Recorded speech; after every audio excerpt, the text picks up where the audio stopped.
By now, you've probably seen this footage. It's video of an explosion that occurred in Gaza City just a few weeks ago at the Al Ahli hospital. The explosion pretty quickly led to finger pointing on both sides as for who was to blame. Not long after this occurred, a huge number of open source investigators leapt into action, trying to make sense of what had happened.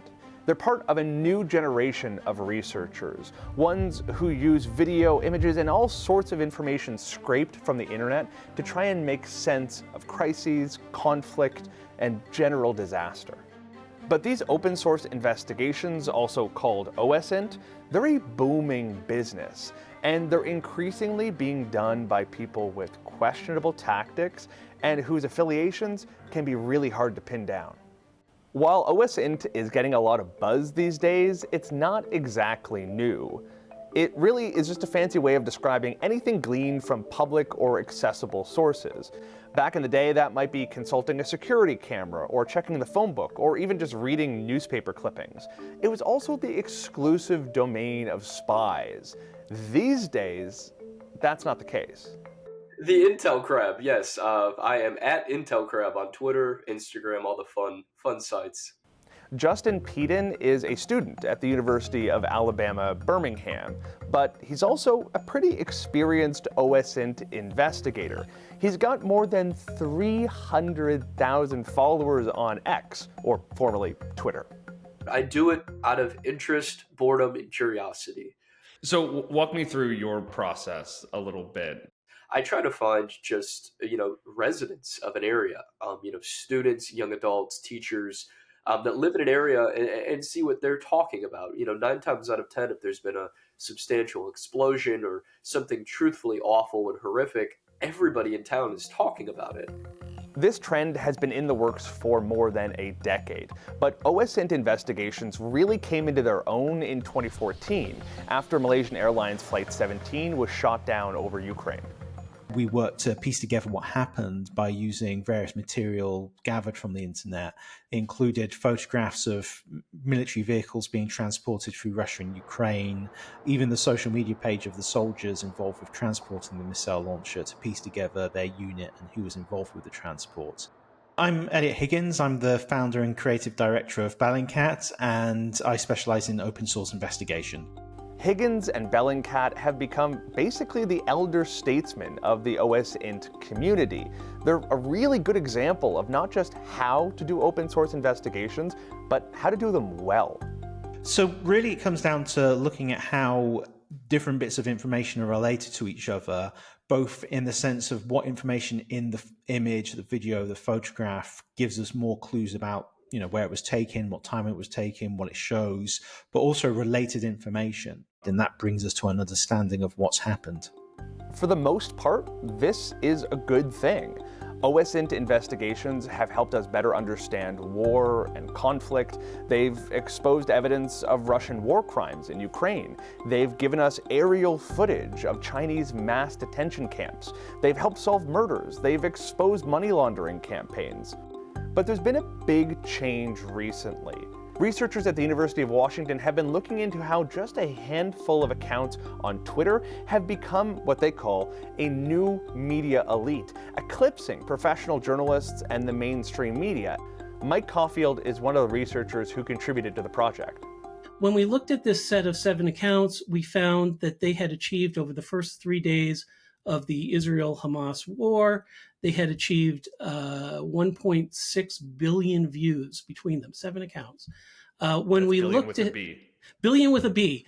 So now there's a huge spectrum in these OSINT investigators. On one end, you have super credible groups like Bellingcat. On the other, you have some of these anonymous accounts known to have spread misinformation. A bunch of these OSINT accounts are anonymous, so we really don't know who's running them. And they have a real habit of sharing misinformation. We've seen circumstances where accounts share footage from one conflict, like Syria, and claim it's another, like Gaza. We've seen circumstances where they've published footage from video games and claimed it's real life.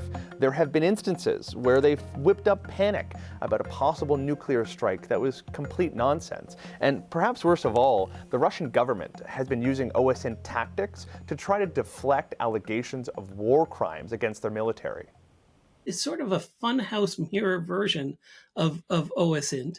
The idea there is rather than the person supplying you news being the filter, figuring out what is true, what is false, what is trustworthy, what is credible, you have to make sense of it. You have to figure out where it came from, who is behind the video, whether it's credible. There's a whole new proliferation of these open source accounts. Has it made your work harder?